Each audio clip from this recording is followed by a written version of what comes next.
Apple. Mao Macharia. Tira iske tira. Mangan beli ulang berkunjung ke cagar nuar. Kajin. Angan nur matian. Kuyang deng kong. Dalai da kyo jiku da chagan nur. An bali wan nur kyo jiku da chagan nur. Shan chon nur de me palla baroda kakaran ni. Yo wati silkelwa. Kana chaki da chagon.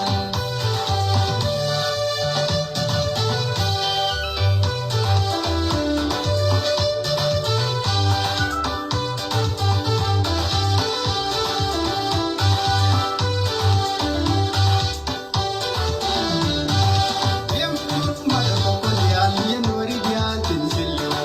Chako ya jalan arwe. Yem kurut mada lekon yan yen wari dian tin silyo. Chako ya jalan arwe. Bisa ngapak pak ye tin kuy kuron ngapak pak sini.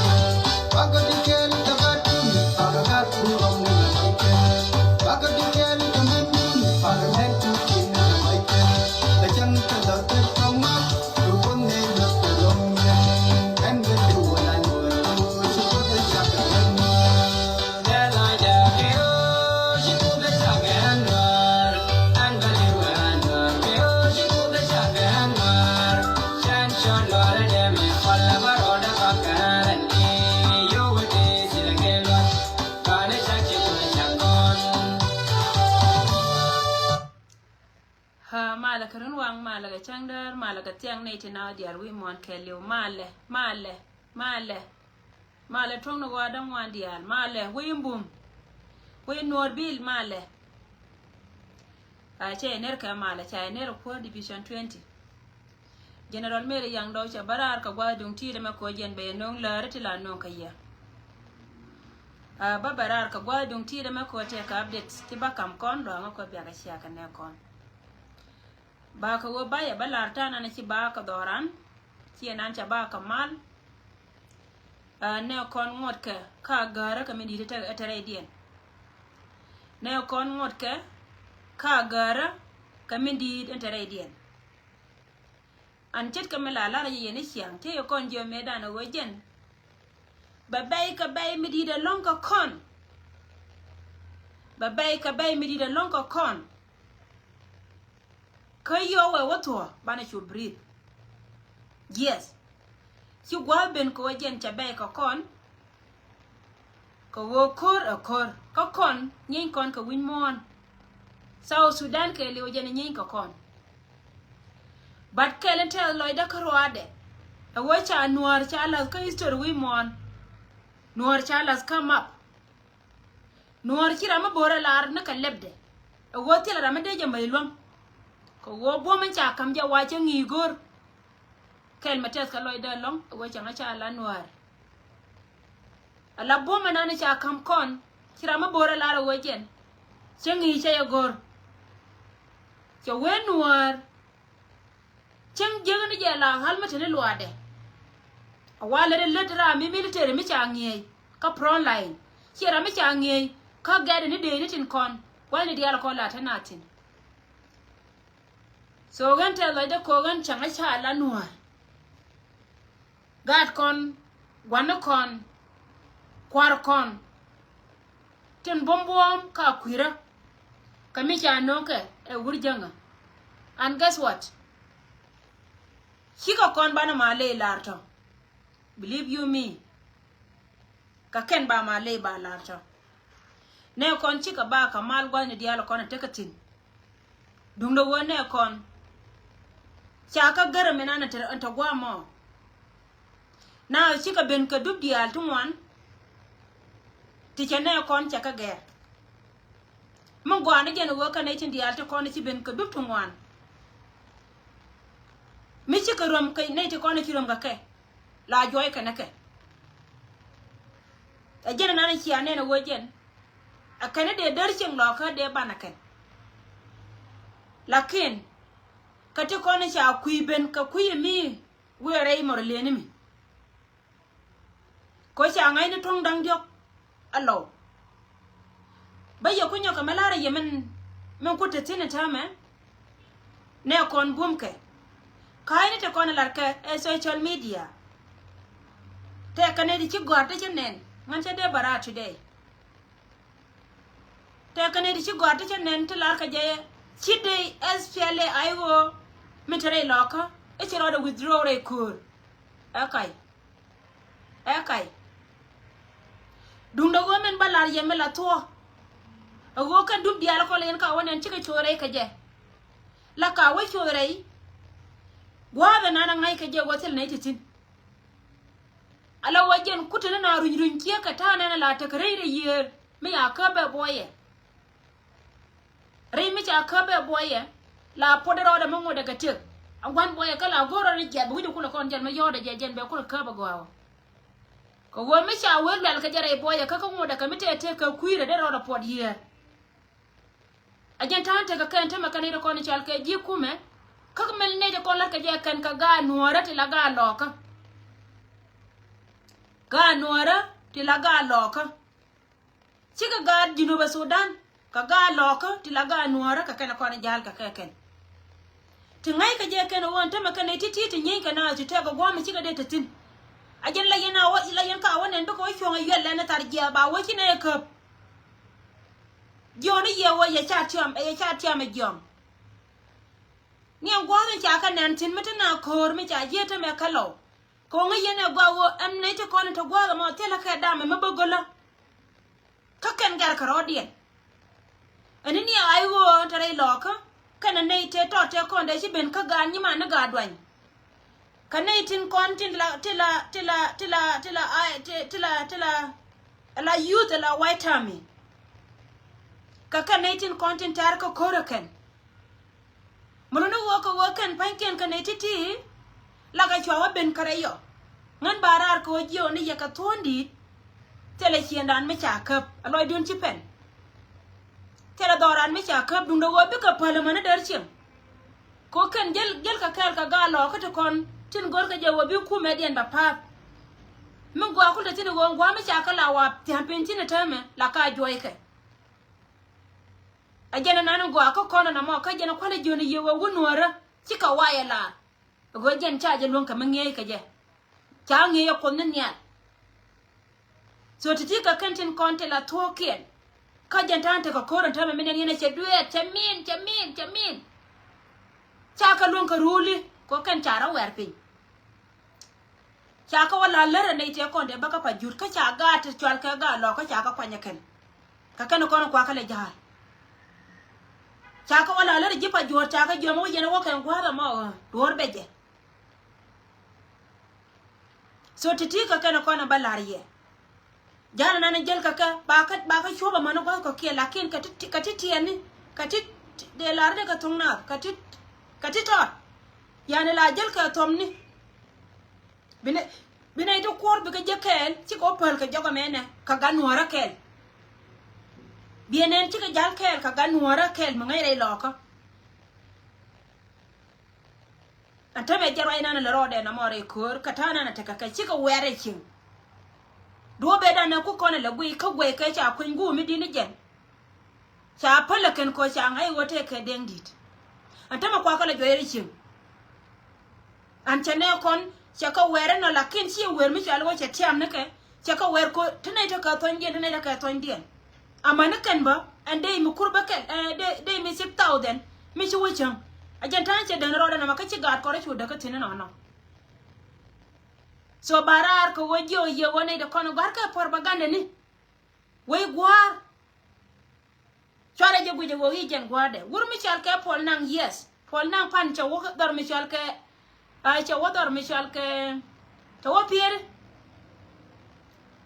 fiere ka jen kana ta ka 2 hours ka fiere kana ni antin cha ka yoda ka ni panga nuore te ko na te ka kel ka me cha ngai ne pol nang du ma kana jena ne dan de yen ma lok de yen ma dong lien tunga dan ne cha kwen te ka te ko ne chi wo ka fiere kwa ka ngala le ga lo ka te ka kel cha ka jo cha ya gol shoga pot ka per ka shoga jen ko cha yikan nyen ka na ka kor mi shi ka kor da masariya ga nana ne yana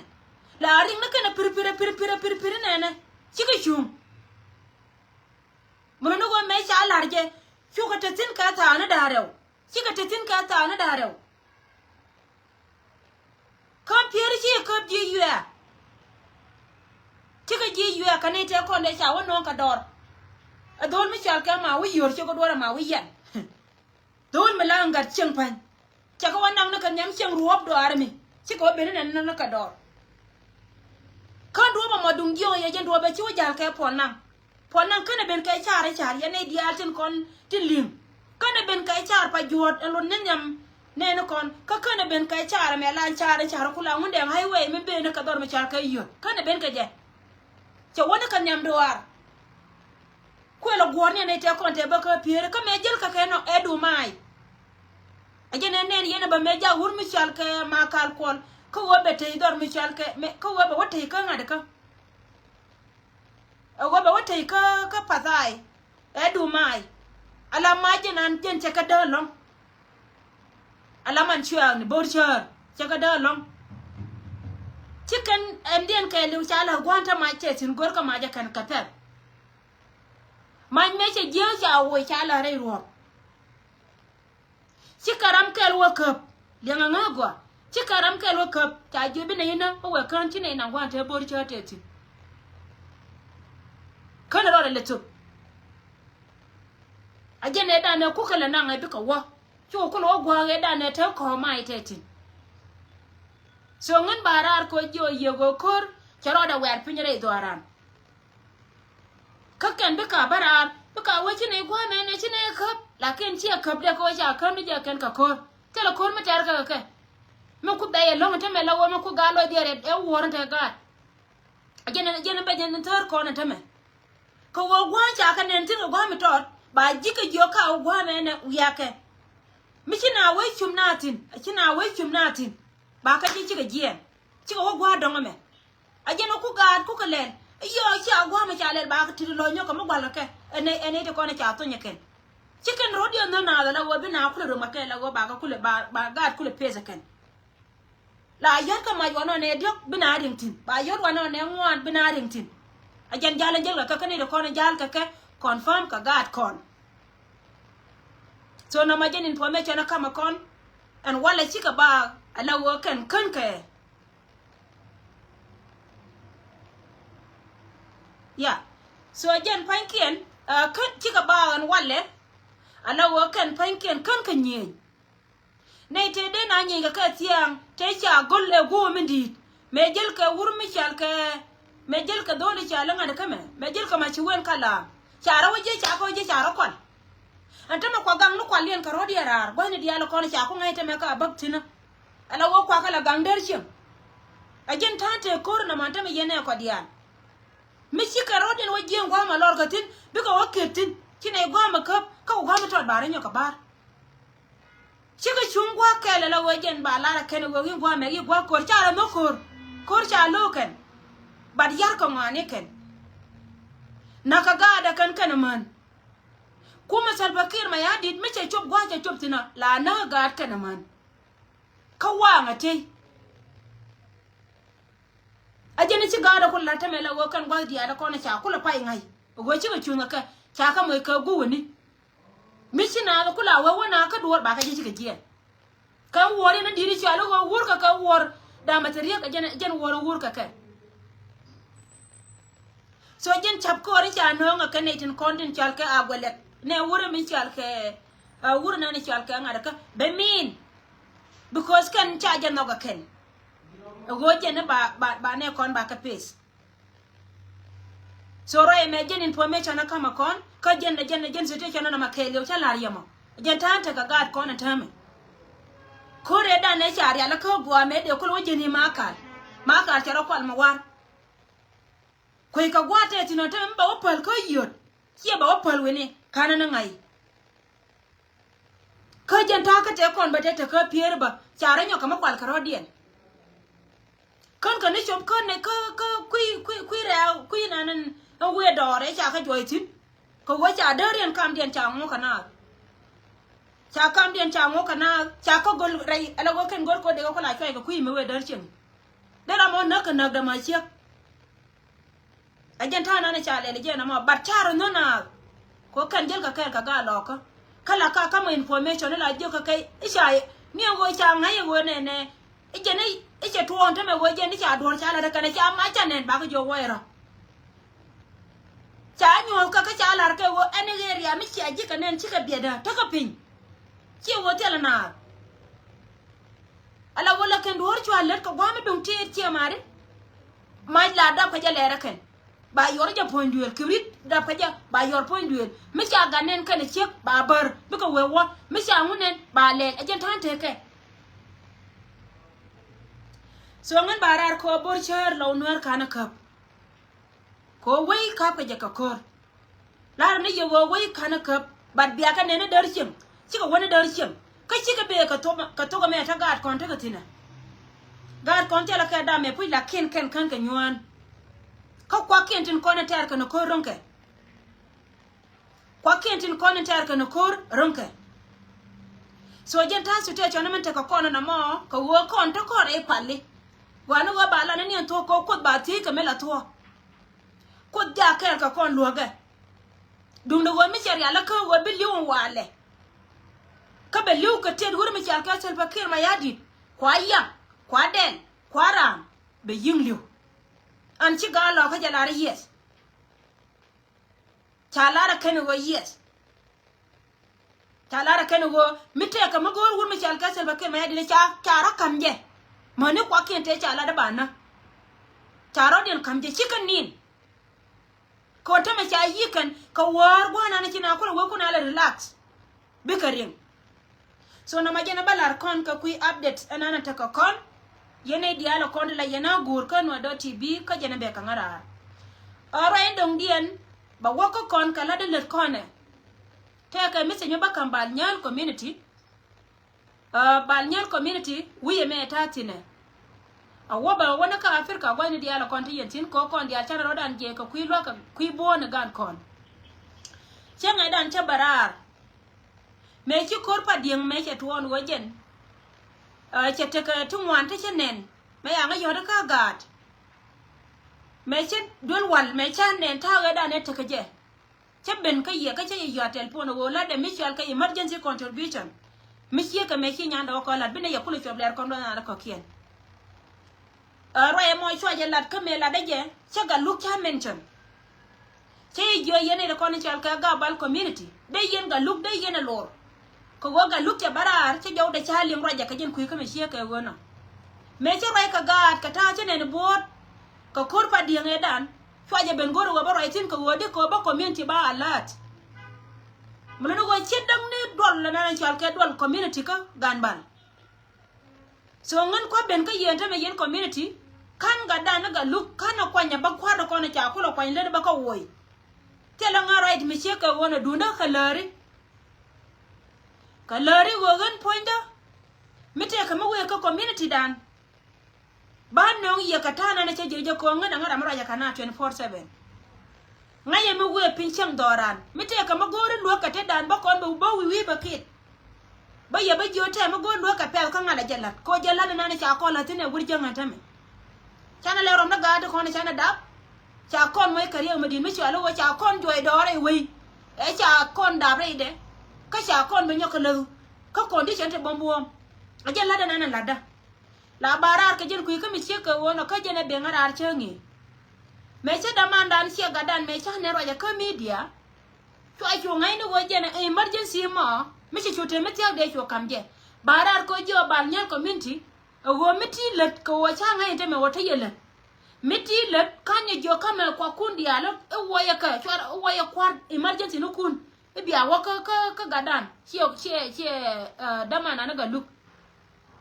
la de ne changa dan karwa de muno no wo jo yen tame kwa ngona ka ta dun ta ka ye to wa de wa nyukun yen man dia la kon chi ala ka ko wo medina na dol ka kel yo te du tu wana wo ka yo kan du dia la kon wo ka yo ana du ta ka lo so te ka na me de barar ko wajen poinde gore je wajen be ngada ka be le bilona dul wan du ko ka ne de kon la je dul wan ama wo dul wan be te ka na me barar mo no kon ko wo kan de ne te la ka chiam ti ba kwan ba ka wajeti an kondan kondi na akon te ka me la larje yo poin mi ke bum cha ko de lo bit tin to be ko kon be ka chuto ala kon ka be menane lo na madadiana akoyema be yo to balaje so jen nana ko ko le dawtul ka je kondial en go jen bana ne kon bana ka be jo on wana yo bal community en wo teleram kel telelan me chakan yen cha bial community bana ngara ka report chenge ka me chanen anje chogo ba ko ne tin kon tin cha ga da na ga luk cha cho baken ka jen go de dan cha mele ka cha wala barar ko jo community ji rama de kana dong de go cha do da ka wallahi chi la de go ba kon wa da ka community no kon la da report chi ka yene dia ko to yo ka rama chi na ba report da balat ba ngun ba be chal ka radio dan ko ne me radio dan ba ben chal ba linga ne kon dia mano gwa chi we yo ajala duna na mo ka jala da me nywa ka ye tella ngo ko en kware kan kwor kana ko en ka bal community lo ye la duna ta ka ye an go yetana ta ka kwachin especially yen man nyora yen dial kel la chek la wa ka da gor ko nyimu ka chek la bi ma kan be ting da be kot ka bare da wer bel ko wa mo bel wo torwen ci gad ke ci ga be liwla te ka cheng ma chal ka black day cheng an char ka chek la ngai chek ya ngai wut wula ngai ni te do moy dial ka yen man dial tin kon ta ko community no kon dial moy dial ko da ke dor dide ka telo kon bel wal nay te kon te lo ka kon ka la ji ko cham wa cha ka tu esel fakir ma yadit kon min da kon telo kon bel wal a chinga gan mi ci de liwo ta mala liwo ko te la bel wal lakin mi ta yow ta katin ata yow ta katin te ka nay te ka wal te de wal ken de ka wanan ka yow a jari zana nana be ka ngara mi shi ka wona prima we ka bal community min dong die na la ri da min dong gore ye yene da kon ta pin taro e ka gara minan bacca kui Allah ga da tawda nanin cha man cha nare kor ka cha bar dai yana gul yana da kona laji ga da ko la yana gui gwal ni dial moya nga karan ka yana da kona chal ka ji ga da go da nga gul ka de ngayin bok a de barwai ka ye ga da tawda nanin cha bar ka cha man cha na aram kel kala da nanin lada so ram kel kala dana lada ko ngan che chul na ladji bone ko kuy ka misie ka wona bay jo yene tin content ci roy ka gada nan ka social media ko ngin bo bana waro ay ka yin bo cha wona go ba gor bat kana de konta ka pro line kana na ngay go go nga because gu jen ja kor yen family na ta ka gada dan mi cha man cha na gada dum ti da dan ko ngain bok kada yana kam di tele ke ngat de rai ka ke kana ida ko ni chal ke cha gada mo cha ban ke re del wal so na me jana de gorde no no kon pla wo doran malle ko ayne di ala kon lat ke chora kelim ne de kon chara kam liya ajanta ko ta mare loka mala yan ka nen ci go wo cha la re agwa ma ka kan cha kam ne je to be honest ka ye cha kam ne je la baka ga jangna duka wai chuanga chwel me anga ya joken to mala wotera menan ka ken duka kit ka duka kaira ba chieng chwa ken ka ba ga na duka kaira ne de kona lar ka je ken tela ga tin na ke e kai jala da lar ke ken na mo na ka dawa ma ken ka na ka gat kuma sal bakir ma yadit na gat kana dawa kana de kona jel kel ka ke tin wa gwasi la kona ta gat tin wa ngai ka gat tin kona chal ka ga nori nyey noor karo ade ne de kono gol ka je bi comedian ba wanyam so didi kana kono balar kon plago fundraising dana open ala duor che benedit chiema bala te ane je gore yowji bone boto kono to wana mo tela rade ne bega lat ka kon noori ka kon bana ka lata miti ka yeji te ka ji kuma yin bok miti ka $10 tika $2 tika $3 kuma yin bok baji ben kamne de kono chal ka ji painan tindol ka board ji bone ala emergency contribution ka division 20 social media ta tin wana me so bayi wo kamne tin kon ka ko yo kono ken ka biya gar kon biya ka gul thank you so much ko mala te kal ka ye yandi al pole ka bometet wunwara chala da manara mambor jani ra mi chal ka wunwara che we che ngi gor ajana chengi gor la go bala kon nanka gwangi ya ala de no ajana da apka jaka ngende ajana da apka jaka ngende no go bometit wana di ala kon tayentin go kon. Thank you so much. Baroda ko garar kabana leje.